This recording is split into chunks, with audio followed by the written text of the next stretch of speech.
Hey Brew dudes, it's Mike here, out in the garage, shooting a new vid. Just want to do a quick take this week, something different.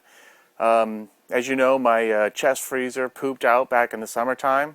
I've been working with a vertical standard upright fridge, so I wanted to show you that and maybe talk about some of the limitations of using a vertical fridge. I've also got a little portable unit that's out here in the garage that I just recently used for a party for keeping kegs cold and dispensing draft beer, so I thought I'd show you that too. Just mixing up the format a little bit, trying to use my phone, maybe a little microphone action. So hopefully the sound's better, lighting, who knows, but just mixing it up this week, so let's move on.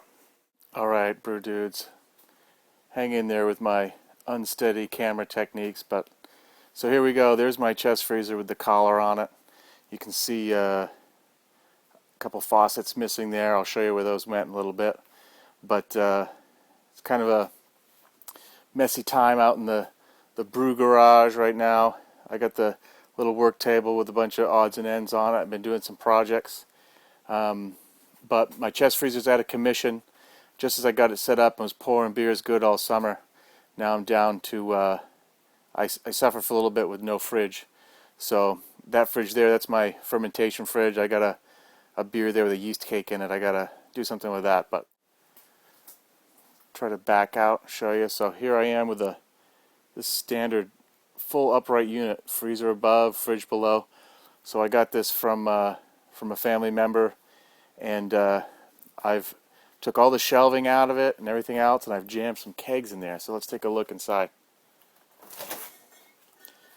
Alright, so here you see, this is what it looks like to try to use a regular fridge as a Kegorator. Now, I don't have any lines in there yet, but you can see I've got 5 kegs jammed in there right now, almost all the way to the ceiling. And I haven't taken the bottom out. I think if I took the bottom out and put a plywood floor on there, lift it up over the hump a little bit, I'd get a couple more inches of clearance up on the top. But the reality is it's really tight up there. So I can just barely reach up under here to try to put gas fittings on, or if I want to serve from a picnic tap, you know. So I can jam 6 kegs in here, but with 5 kegs in here, I've got enough room to put the CO2 tank right there. I can run a couple gas lines up to a few of those kegs. Just enough to carbonate beer, and I can serve from there too, but I find it's easier to pull a keg actually out of the fridge and put a little draft line on there and dispense from a picnic tap. So you can kind of see the chest freezer, you got full access to the top of the kegs, and that's all you really care about. You don't have to move them around too much. But I find in this kind of fridge setup, it's really tight and it's kind of frustrating. It's easy because you just take the shelves out and put stuff in there, but it's kind of limited. So that's what that looks like. But a cool feature of the regular fridge is I got the door with some bottled beer on it. I got some stuff from the homebrew shop, some yeast in there, and some hops and stuff. So you still have the door that you can use. But if you wanted to lose the door, you can get a little more space inside the fridge. So there's a screw right there, and you can see there's more. If you go all the way around it, you can pull all those screws off, and you can pull this whole plastic assembly right off the door. Wish I could zoom out a little bit more, but so it's kind of tough to see, but you can pull that off and put some pink foam core on there and insulate the door, and it just gives you a little bit more room in the fridge for the kegs. So hope you can kind of see illustrated here a little bit the limitation of using an upright fridge. But I just have the fridge set to its normal chill temperature. The freezer still works. I've actually got some hops in here in the freezer, so that's kind of cool. Increases my storage space. So I mentioned this mobile unit that I use sometimes. So here's a big trash can. It's like a industrial size trash can. It's got some wheels in the back, so you can kind of wheel it around. But I put a couple of taps in the front. Those are my faucets, a couple extra faucets that I pulled off of the actual big Kegorator, mounted them to the front. I put that wooden board there just because it looks nice, but it also adds some rigidity to the plastic when you're pulling on the tap handles. Especially if you want to just set this thing up for a party and let it let people serve themselves from it. So I put a little blue painter's tape on there. I kind of make a label of what's being served. I just had this at a party the other day, so I had a little blonde ale going and something I was calling a light pale lager. It's actually an American cream ale and a standard bitter, English bitter, but if you put those labels on, people who aren't regular beer drinkers kind of don't know what they're drinking. So I like to label stuff that helps people figure it out. So let's take a quick look inside this thing. So you take the lid off. First thing you see is this big piece of foam insulation.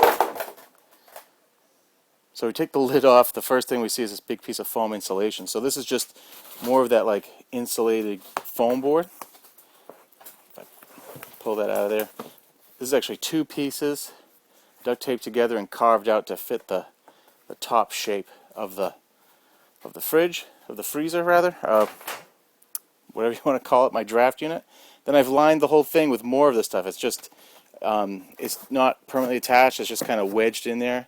It fits pretty good. It holds itself together pretty well. You can see on the inside, this is the back side of the shanks that go through. You could put a board back here to add a little more rigidity to it, but this works pretty good. I've got some pretty long draft lines here because I really want to avoid foaming. It pours a little slow, but people usually don't get to pour draft beer themselves, so a slow pour is kind of fun for people. What I do with this whole thing is this is a 50-gallon trash can, so I'll line this with about a 45-50 gallon contractor heavy plastic trash bag, and then I'll put my kegs down into the trash bag and fill that all with ice. And in the summertime, even though this thing's black, in the summer I haven't had a problem with it sitting out in the sun and keeping beer cold all day long, and I think that's having the good insulation in there. I can even fit my propane tank in there. The CO2 tank with the regulator and the lines. It all fits in there underneath the big styrofoam lid. This lid just slips right on there and it fits perfect. Sometimes I even sneak some bottles of beer in there. Special stuff maybe for the party. I do recommend if you're going to build one of these, you look at the BYO magazine. That's where I got the idea. I can't remember what year it was or what issue. I'll try to figure that out and maybe put it in the post. But anyway, that's the mobile draft unit. Really convenient for us keggers who don't want to fill up a bunch of bottles and take beer to events. So I just put this in the back of my truck. I'll put the kegs in the front of the truck so they don't flop around too much. But you want to kind of set it up and let the beer settle for about an hour just so it doesn't get too foamy. But yeah, so between this and the stand-up fridge, this is how I'm doing draft beer right now until I get a new chest freezer. So from Mike at brew-juice.com, and from, as you can see, one messy brewing garage right now. Hopefully we'll clean things up and get brewing again soon. So brew on. Cheers.